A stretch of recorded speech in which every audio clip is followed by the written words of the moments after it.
of when we were together.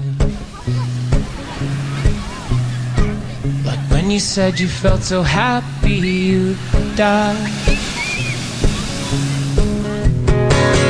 Told myself that you were right for me, but felt so lonely in your company.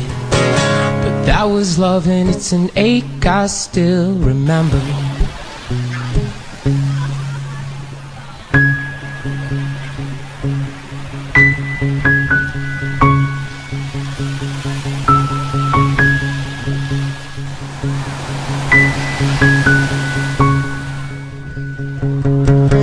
You can get addicted to a certain kind of sadness,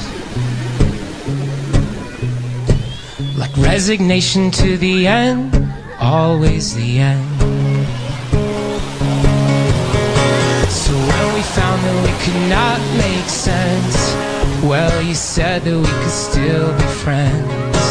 But I'll admit that I was glad it's over. But you didn't have to cut me off, make out like it never happened and that we were nothing. And I don't even need your love, but you treat me like a stranger and I feel